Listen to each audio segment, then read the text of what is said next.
Muito bem-vindo, como sempre, Antônio Lavareda. Nós estamos a pouco mais de 5 meses do primeiro turno e, pela primeira vez no ano, o Índice CNN, o agregador de pesquisas que foi desenvolvido pelo IPESP Analítica, registra 2 movimentos simultâneos das curvas de aprovação e desaprovação de Lula. O saldo segue negativo, está em 3 pontos, ou seja, mais brasileiros desaprovam o trabalho do presidente, mas Lula viu tanto a curva da aprovação aumentar mais 1 ponto, quanto, paralelamente, a da desaprovação diminuir 1 ponto. É o que já vai vir para a nossa tela. E aí te pergunto, Lavareda, o Brasil tem histórico de recuperação da imagem do governo em momento de ano eleitoral, mas a questão é, esse processo demorou ou não para, ele acabou não demorando para engatar neste ano de 2026? Isso não costuma acontecer mais precocemente? O quanto que ainda há tempo para esse movimento dar perspectiva à reeleição de Lula? Boa tarde, Yuri. Boa tarde a todos que nos assistem. Esse movimento, como você disse, Yuri, é um pouco diferente do que se registrou em outros governos, vale dizer, em outras presidências da República.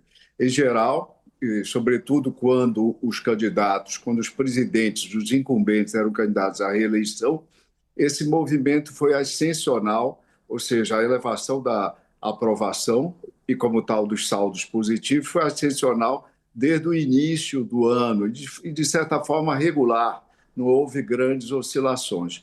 Mas, no caso do governo Lula, nós observamos um declínio que se acentuou até maio desse ano em relação ao patamar em que se encerrou o saldo no ano anterior, como o gráfico que você apresenta nos mostra. E o que é que tem? E o que é que explica isso? E, obviamente, os fatos, mas não apenas os fatos. O espectador, para melhor compreensão, nós devemos entender que os fatos que se dão, as políticas públicas, os problemas, as crises e tudo mais, eles são observados, são processados pelo eleitor, pelo cidadão, em suma, dentro de uma espécie de túnel quadrático. O que é que eu quero dizer? Um quadrático, 4 lados, por óbvio, e cada um desses lados tem um papel nessa percepção. E que lados são esses?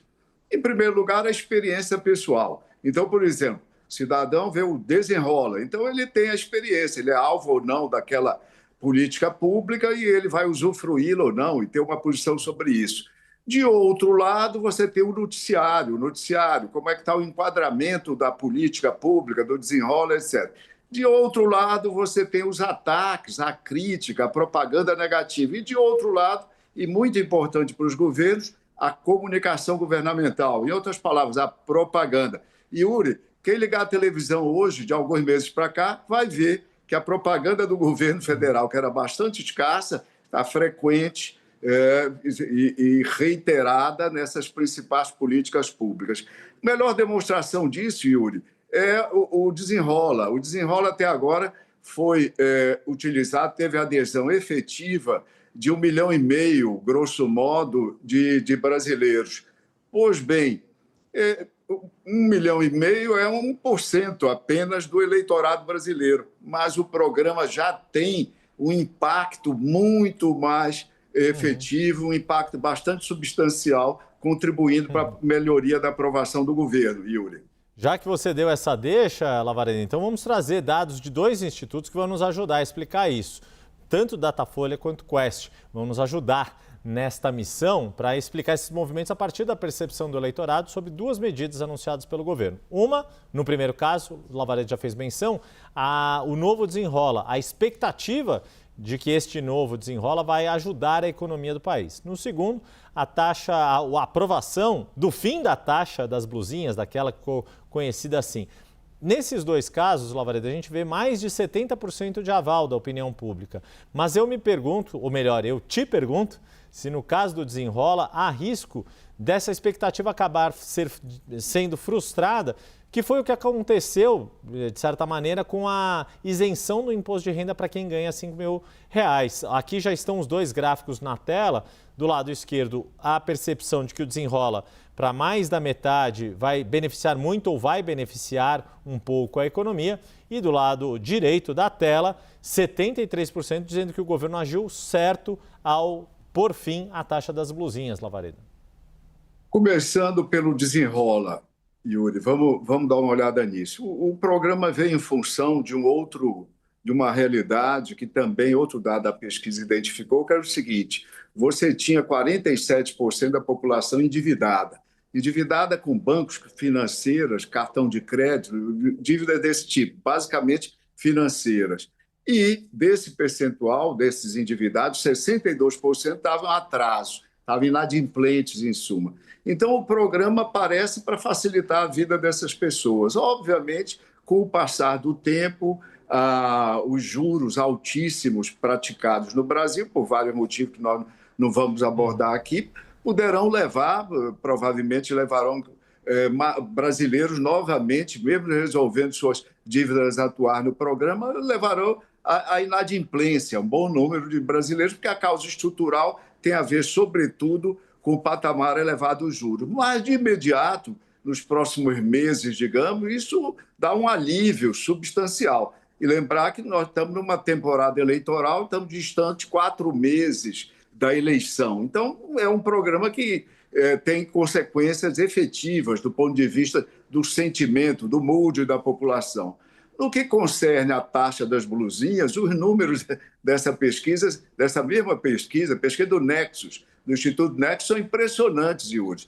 Vê só, compraram em sites internacionais no ano passado 50% dos brasileiros. 50% dos brasileiros, é um número que me surpreendeu. Não sei se surpreende a você. É um número importante. Então, a aprovação das taxas das blusinhas é elevada e haverá, a pesquisa mostra, consequências palpáveis.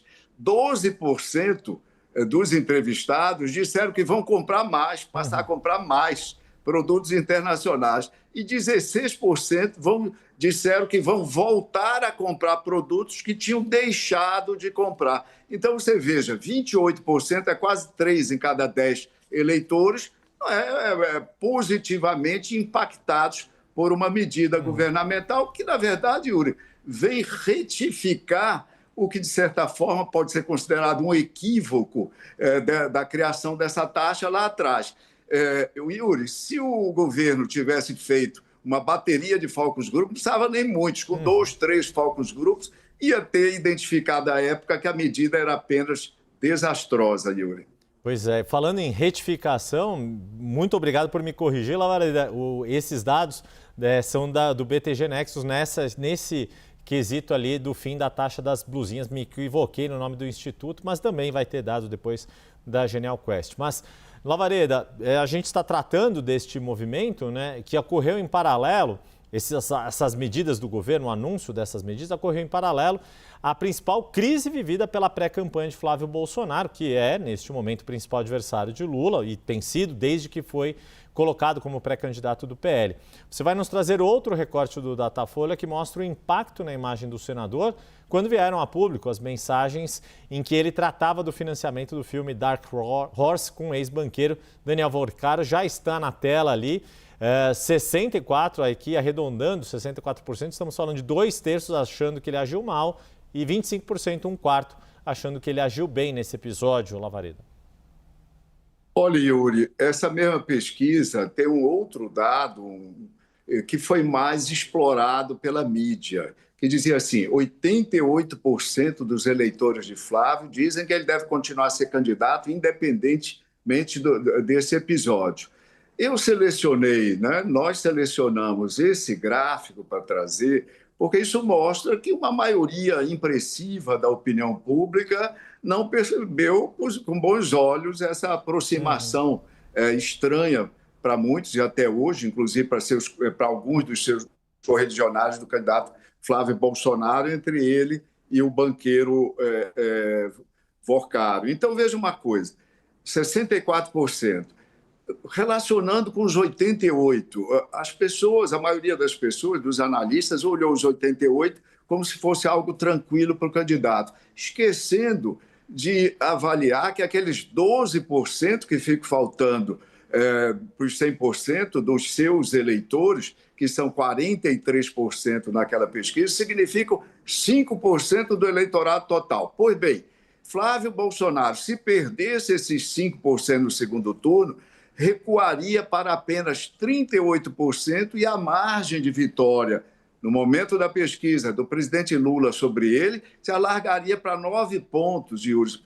Seria de 47 a 38. Então, isso foi bastante negativo e é um episódio, é um tema que não evaneceu. Ele foi substituído agora como foco de atenção pela determinação, pela classificação de PCC e Comando Vermelho como organizações terroristas, mas, como eu disse, ele evaneceu. Ele meio que se escondeu um pouco, mas poderá voltar à ribalta esse tema, Yuri. E é uma coisa que promete, eventualmente, voltando, criar mais problemas para a candidatura do senador. Pois é, eu ia falar exatamente isso. Nada como um dia após o outro, Lavareda, em especial em campanhas, ou no caso, né, pré-campanhas, mas em processos eleitorais, porque nesta semana Flávio Bolsonaro foi aos Estados Unidos, fez postagem de foto com Donald Trump, com J.D. Vance e com Marco Rubio, que acabou se tornando um personagem importante, porque logo depois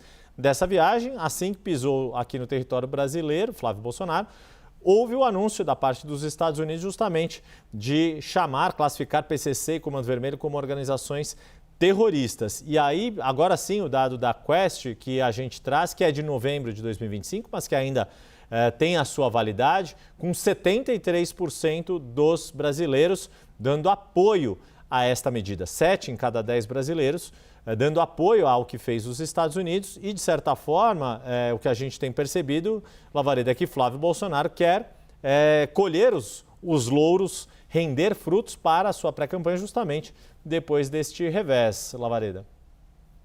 Ô Yuri, uma análise equilibrada, isenta dos fatos, nos diz que esse movimento, a curto prazo, a preço de hoje, foi bastante exitoso. Esse movimento dos irmãos Bolsonaro, do Eduardo Bolsonaro, sobretudo, que estava nos Estados Unidos articulando isso juntamente com o jornalista Paulo Figueiredo e do próprio candidato. Foi exitoso, deslocou o foco, ocupou as manchetes, colocou o governo Lula, ou seja, o governo do seu principal oponente, que é o presidente Lula, colocou numa certa defensiva num primeiro momento, ou seja, uma manobra tática muito bem levada a efeito.